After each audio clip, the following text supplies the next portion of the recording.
In person, you can hear Grandma being super loud through the wall. I normally don't even care, but I'm going into the office tomorrow, which is very rare. I work remote most days, so I have to get up early enough to do all the things I want, and I have to be asleep basically right now. I need really good sleep to function, so I've learned to do things like never go on my phone before bed, except to occasionally set my alarm. So I'm hopping on right now, but I'm holding it really far away from my face. I'm calculating the sleep cycle as well, so that when I set a time, I can wake up when it's shallow sleep and not feel very lethargic.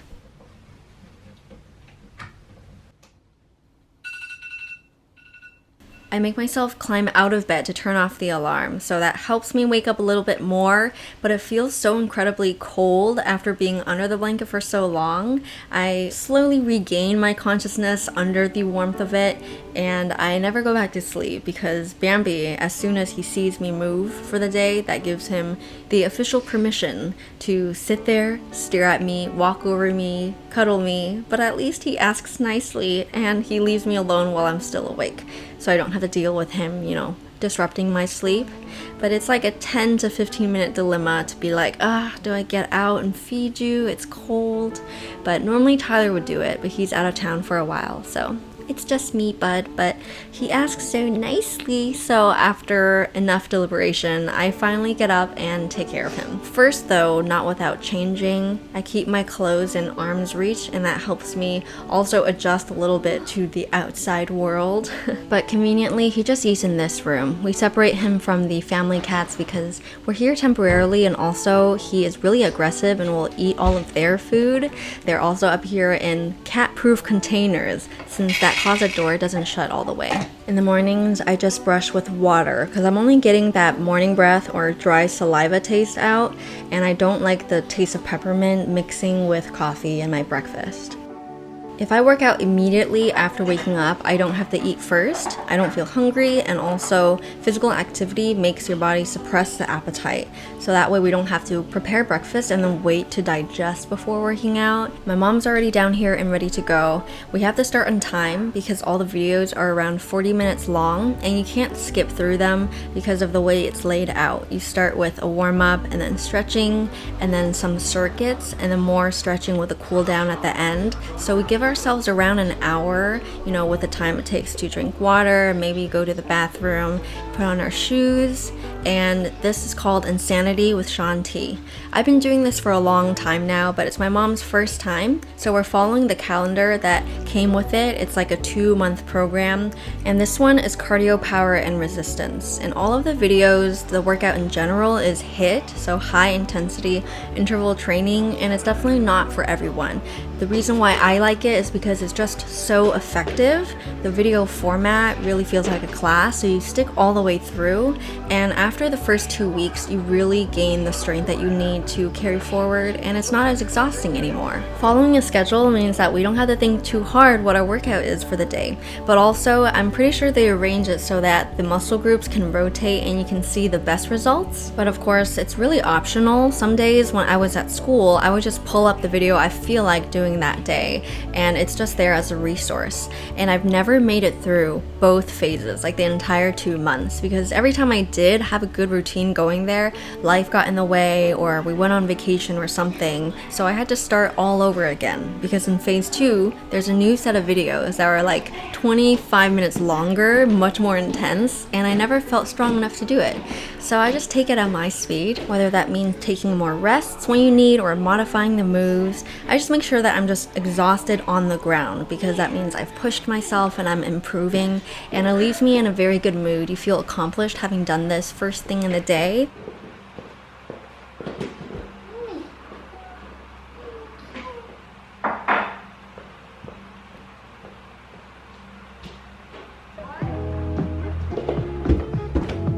Apart from the clutter hanging on this rack, which is stuff left over from high school, my shower is actually quite simplified and very minimal. I just use bar soaps for everything, and I've been doing this for 11 months now, and I really enjoy it. By Humankind specifically is the only shampoo where I feel like it functions the same as liquid shampoo. It doesn't leave a residue, and there's so many nice scents that I rotate on. The conditioner is a little trickier. I can't really get it to melt, so I soak it in hot water. So I don't like this one as much. And for body soaps, I love that I can support a lot of local businesses and small artists that hand make them. I can always switch off where I shop for them, and I just love having a package-free and plastic-free shower. It always feels freezing when you just leave the shower, so I use my robe, but then quickly my body temperature rises and realizes I just worked out, so I start sweating. If I weren't going into work, I would just let my hair air dry, which will also keep me cool, but I can't show up with wet hair. I would like to look presentable. I treated myself to this special hair blower a couple months ago, and it works pretty well. The goal is to style my hair and dry it at the same time. I'm no good at using the comb in addition to the blow dryer, so if I were to use a regular one, the hair is blown in every direction so it tangles and crosses over, and the ends get all choppy looking and unflattering, so I normally straighten it and curl it in, but now it already has this form. I'm still growing out my bangs and it won't catch behind my ears, so I have to wear clips every day, and I'm wearing ones that I painted myself. I only wear makeup when I have to go out, which is twice a month, so I have this little box of like a minimalized collection of makeup products that I could easily get to right before work. But even when I work remotely, people can see my face when I'm on video and I'm talking to patients, so I like to look nice. Today, since I have to wear a mask in person, I only have to worry about my eyes and brows, but eyeshadow is my favorite thing to do anyways, and I'm using my current favorite shade from the new ColourPop Garden Variety palette called Clay Day. I sweep it all over the lid, blend it out, and use the champagne shade from the palette to highlight the inner corners, lower lids, and then it's on to eyeliner. I no longer try to complete one before mirroring it on the other eye because my wings are always crooked, so I jump back and forth to make them as even as possible, but it still takes some editing. One thing I've skipped totally is mascara because it's not worth the pain and effort it takes to remove it at the end of the day. This works well enough for me. I don't need to look like I have lashes. I wear the same outfit to work every time. Since a lot of my clothes are in storage, when I came here in quarantine, I only brought a small variety of what I thought might come in handy, so that's just one professional set. And we have to wear black on the top, and this is really my only one since I don't wear black a lot. And I've made the mistake once of wearing my high-waisted denim in, and it's so uncomfortable to sit with that. Your crotch is so tight and you get wedgies if you just sit like that for 8 hours straight. I carry my tote bag because it's big and utilitarian, make sure my notebook is in there, that my face mask is ready, as well as my hand sanitizer. And this is one fun twist that I like to put on top of this kind of plain outfit, is these funky socks that my mom gifted me.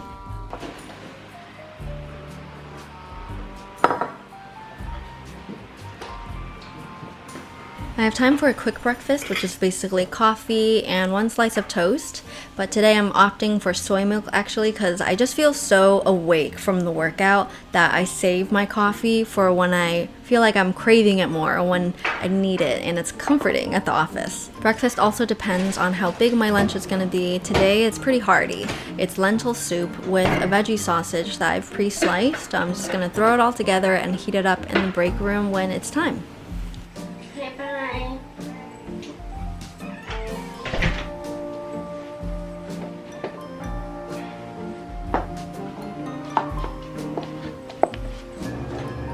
One last essential that I almost forgot today is my water bottle because I feel extra dehydrated when I'm staring at computer screens, and you can get really drained if you forget to drink water.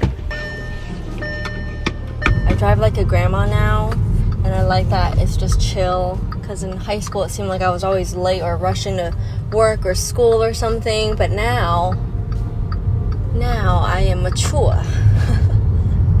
And a safe driver, and I'm driving my mom's car. I'm borrowing her, so you know, this is her precious baby. I'm almost to the office now. My commute is about half an hour. I like to give myself a lot of time, so I'll be working there for around 8 hours and helping out with the phones because I'm filling in for a friend, an employee who isn't making it to the office today, so I'm not able to answer phone calls when I'm working from home. I usually just do those kind of FaceTime checkouts with patients, but today I'll be able to help out a lot more, and I'll be doing the same actually on Friday. And that's a wrap. This is basically what my mornings look like before I head into work. Thank you so much for watching and joining me today. I'll be back in a few days with a new video, so I'll see you then.